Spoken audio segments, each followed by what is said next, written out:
F'dan il-programm jidhru xi prodotti kummerċjali.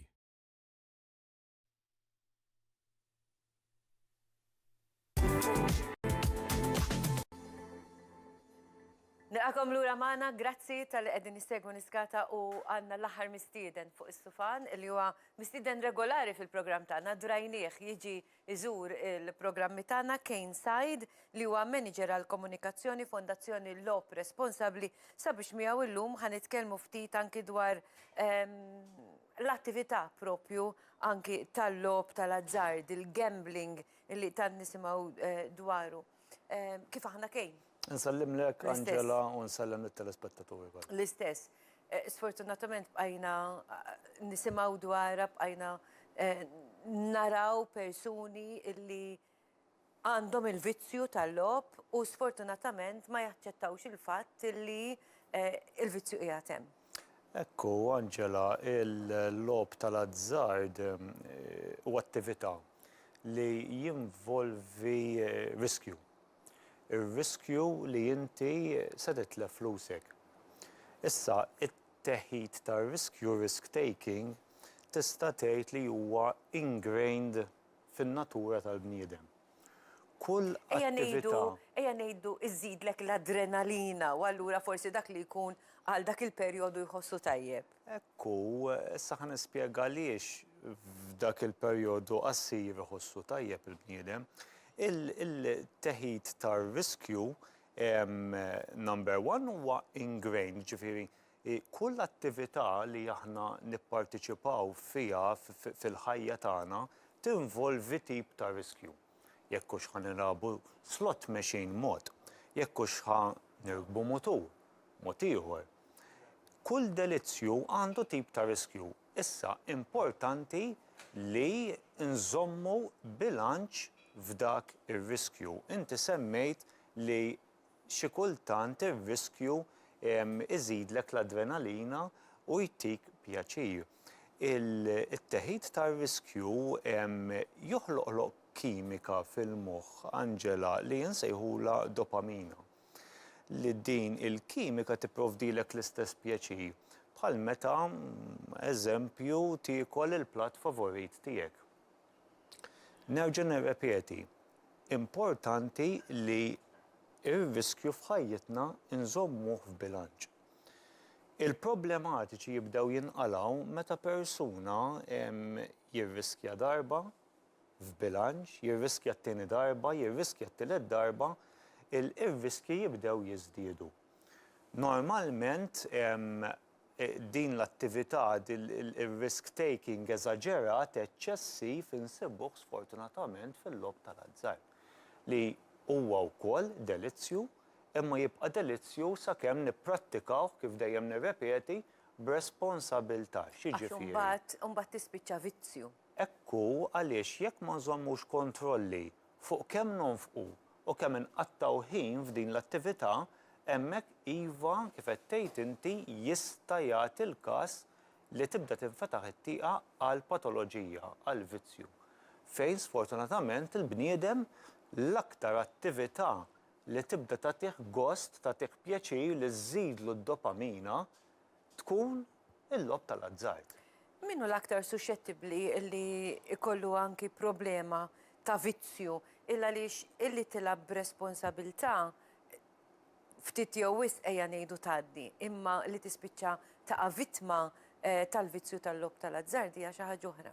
Jeżisti xi studju, teżisti xi faxxa ta' nies li ikunu iżjed prone li jaqgħu għall-vizzju? Ara, ejja nibdew minn hawnhekk.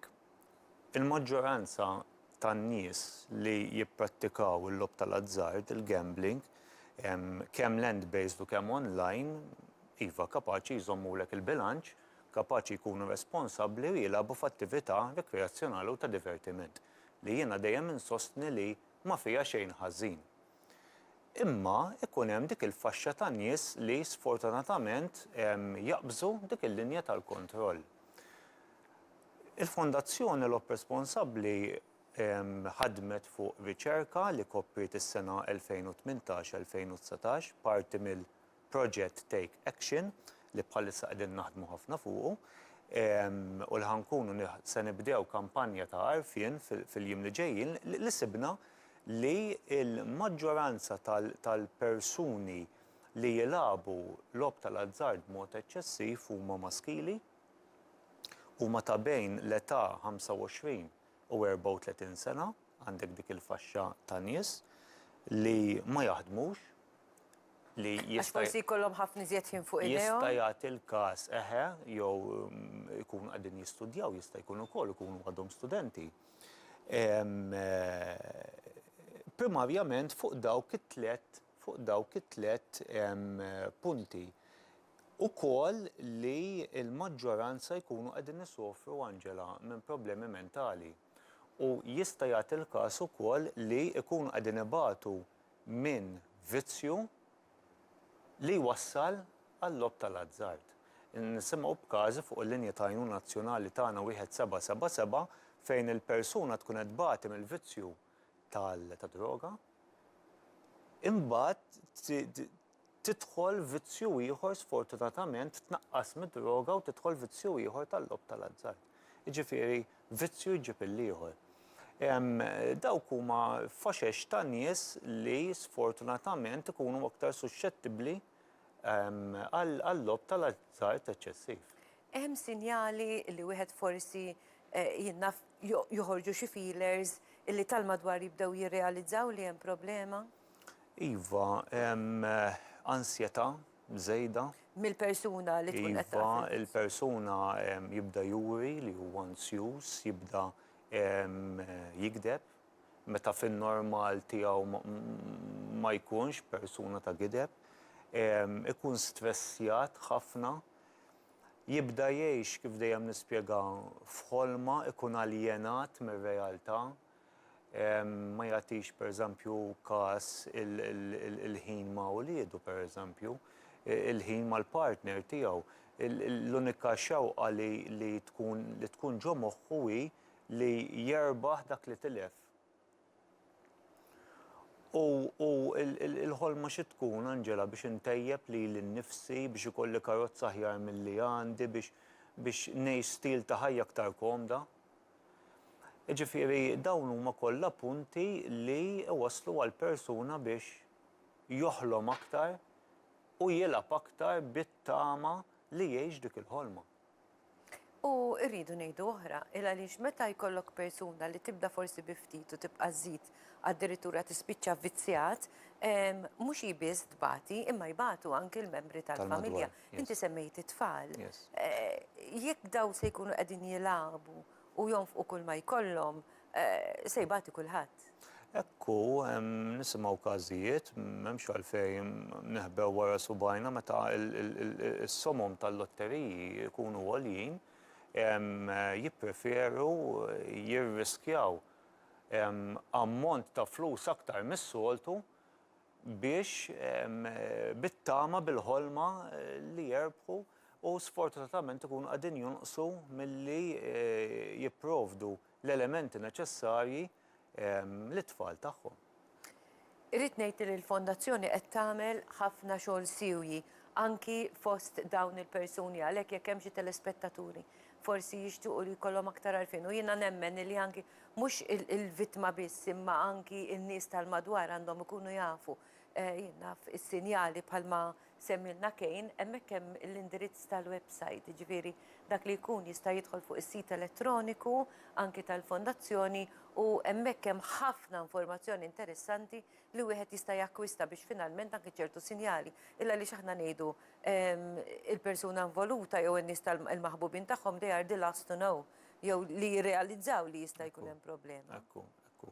Importanti l-komunikazzjoni, Anġela.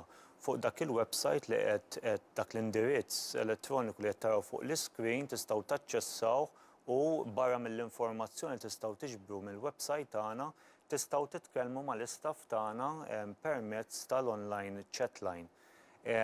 Barra minn hekk, barra miċ-chatline tistgħu iċċemplu diġà semmejtu n-numru 1777 fejn il-konfidenzjalità hija assoluta u għandna staff imħarreġ biex jisma' il-karba tagħkom dan huwa dmir, dan huwa dover tas-soċjetà li tipprovdi s-support fejn meħtieġ.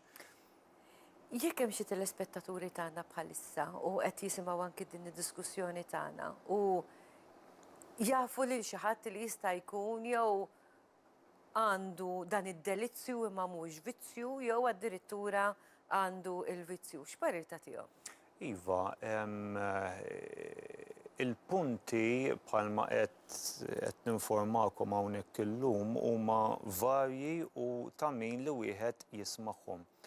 Imma l-aktar punt importanti li irrid ikun din dejjem nirrepetu Angela, irrid ikun l-ivvizzjat per se, l-ivvizzjat stess li jirrikonoxxi li għandu bżonn is-support u tu l-aktar ħaġa importanti li għandu problema li l-attività tal-lob tal-azzard qed niggiżlu l-kuxjenza li l-attività tal-lob tal-azzard qed toħloqlu problematiċi soċjali, finanzjarji u anke mentali.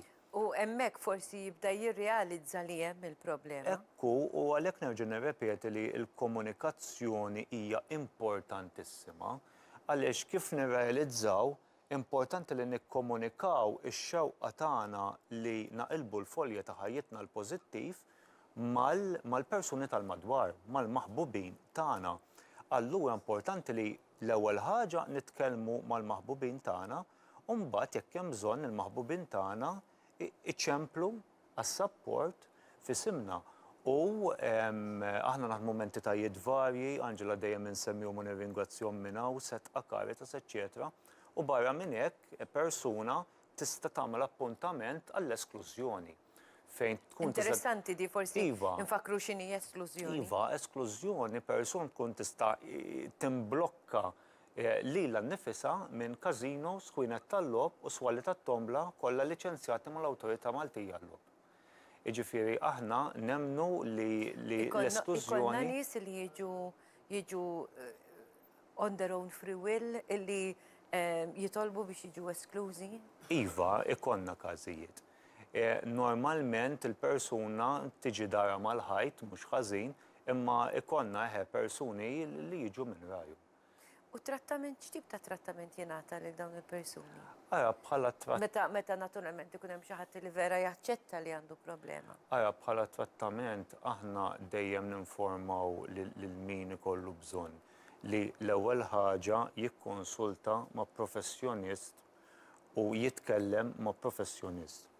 Imbagħad hemmhekk għandek is-social care imbagħad. Is-social care aħna naħdmu mal-Caritas, naħdmu mas-Setqa fejn saħansitra jipprovdu għajnuna one-to-one ukoll mal-persuna. Imma importanti li jekk inti tħoss li għandek bżonn is-support l-ewwel tmur għal persuni professjonali, pereżempju aħna ma tistax teskludi lilek innifsek għal perjodu indefinit jekk ma jkollok ċertifikat mediku, Angela. Jiġifieri dik importanti jemmis. Inħeġġeġ lill persuni hemm barra min qed nikżu daqsxejn il-kuxjenza u qed jismani nitkellem biex jagħmel kuraġġ iċemplinna fuq 1777 aħna qegħdin hemm biex nagħtu s-support.